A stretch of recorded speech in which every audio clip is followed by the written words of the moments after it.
Hello दोस्तों, स्वागत है आप सभी का टू द पॉइंट में। आज का हमारा topic ordinary bill versus money bill. हम जानने की कोशिश करेंगे कि एक ऑर्डिनरी बिल क्या होता है और एक मनी बिल क्या होता है और इन दोनों के बीच का अंतर क्या होता है।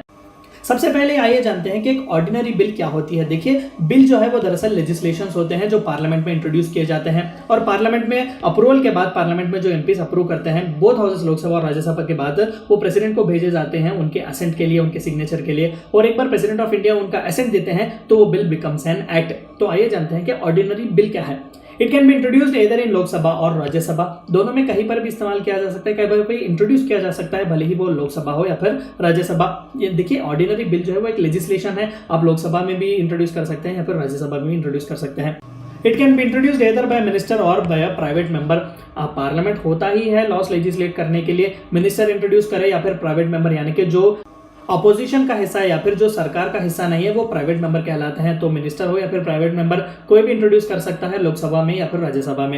It is introduced without the recommendation of the president. President की प्रायर रिकमेंडेशन की जरूरत, प्रायर परमिशन की जरूरत नहीं है, डायरेक्टली इंट्रोड्यूस कर सकते हैं। इट कैन बी अमेंडेड और रिजेक्टेड बाई राज्यसभा। अगर लोकसभा में बिल जो है वो इनिशिएट होती है और राज्यसभा में अगर वो जाती है, राज्यसभा चाहे तो उसे इलेक्ट करे यानी कि उसे अप्रूव करे या फिर वो रिजेक्ट भी कर सकती है। अगर रिजेक्ट करेगी तो फिर से लोकसभा में जाएगी रिकंसिडरेशन के लिए। तो इस तरीके से और भी प्रोसेस है। डेडलॉक भी हो सकता है इन दोनों के बीच, यानी कि राज्यसभा जो है वो अपना कोई भी परमिशन ना दे, यानी कि 6 महीने के लिए वो अपने बिल को अगर रुका सकती है तो 6 महीने के बाद प्रेसिडेंट जो है ज्वाइंट सिटिंग का जो है वो एक प्रावधान इस्तेमाल करते हैं जिसके तहत उस डेडलॉक को जो है खत्म करने की कोशिश की जाती है। It can B detained by the Rajya Sabha for maximum period of 6 months. 6 महीने तक जो है ऑर्डिनरी बिल्स को राज्यसभा अपने पकड़ में रख सकती है।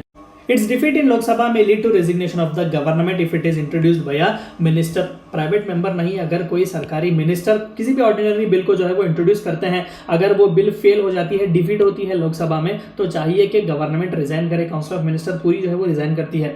It can be rejected, approved और return for reconsideration by the president. President को एक पावर दिया गया है कि वो रिजेक्ट कर सकते हैं, वो अप्रूव भी कर सकते हैं या फिर वो रिकंसिडरेशन के लिए वापस भेज भी सकते हैं ऑर्डिनरी बिल्स को।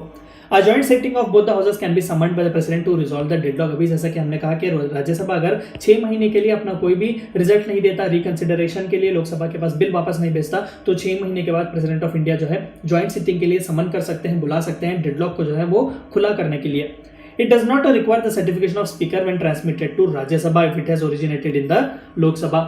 तो स्पीकर के सर्टिफिकेशन की जरूरत नहीं है कि राज्यसभा में जा रहा है या फिर किस तरीके से इसे डील करना चाहिए। तो इस तरीके से अगर लोकसभा में ऑलरेडी वो ओरिजिनेट होता है तो डायरेक्टली राज्यसभा में जा सकता है, स्पीकर के सर्टिफिकेशन की जरूरत नहीं है। Money bill on the other hand, ordinary bills के अलावा जो है मनी बिल्स होते हैं जो बहुत ही इंपॉर्टेंट होते हैं।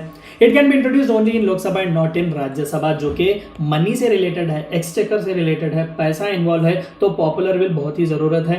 पावर में जो है गवर्नमेंट जो है, एग्जीक्यूटिव जो है, जो लोकसभा है यानी कि पॉपुलर बिल जो पब्लिक का है, वहीं पर मनी बिल्स जो है ओरिजिनेट किए जा सकते हैं। तो राज्यसभा में इसे इंट्रोड्यूस नहीं कर सकते।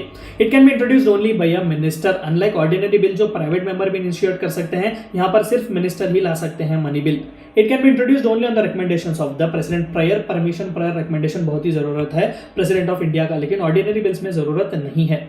It can not be amended और रिजेक्टेड बाय राज्यसभा। राज्यसभा को दरअसल कोई भी पावर्स दिए ही नहीं गए हैं मनी बिल से रिलेटेड। देखिए, टैक्स लगवाना हो, कोई सेस, एडिशनल सेस लगवाना हो, पैसे से रिलेटेड जो कोई भी इशू डील कर रहा है उसे मनी बिल कहा जाएगा। तो बस इतना अंतर आप याद रख लीजिएगा। तो राज्यसभा को कोई भी पावर नहीं दिया गया है मनी बिल से रिलेटेड, वो ना ही अमेंड करके रिकंसिडरेशन के लिए भेज सकते हैं और ना ही रिजेक्ट कर सकते हैं, और डेडलॉक की तो यहाँ पर बात ही नहीं होती। The Rajya Sabha should not return the bill with और विदाउट रिकमेंडेशन विच में बी एक्सेप्टेड और रिजेक्टेड बाई लोकसभा। अगर रिकमेंडेशन के साथ वापस भी भेजे तो लोकसभा चाहे तो उसे एक्सेप्ट करे, अगर नहीं तब भी वो जो है फॉरवर्ड जा सकती है। Lok Sabha is very powerful when it comes to money bill.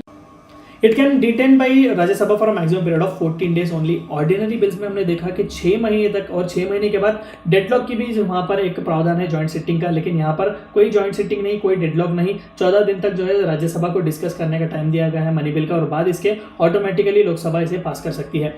It requires a certification of speaker when transmitted to Rajya Sabha. Rajya Sabha में बिल जाने के पहले स्पीकर का सर्टिफिकेशन बहुत ही जरूरी है कि ये मनी बिल है। तो चाहिए कि स्पीकर ऑफ द हाउस यानी कि लोकसभा के स्पीकर सर्टिफाई करें कि ये मनी बिल है या फिर ऑर्डिनरी बिल है। और ऑर्डिनरी बिल में जरूरी नहीं कि सर्टिफाई करें, लेकिन मनी बिल में स्पेसिफिकली सर्टिफाई करना चाहिए कि जो बिल आ रहा है राज्यसभा में ये मनी बिल है।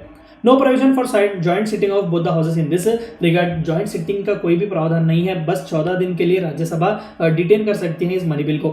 It's defeat in Lok Sabha leads to resignation of the government. Bill को ऑर्डिनरी लेजिस्लेशन हो या फिर मनी बिल हो, मिनिस्टर से अगर इंट्रोड्यूस किया गया है, अगर वो डिफीट हो जाता है लोकसभा में तो पूरी सरकार को रिजाइन करना पड़ेगा। इट कैन बी रिजेक्टेड और approved but can not be returned for reconsideration by the president, क्योंकि प्रेसिडेंट के प्रायर परमिशन के साथ ही जो है इसे इंट्रोड्यूस किया गया है।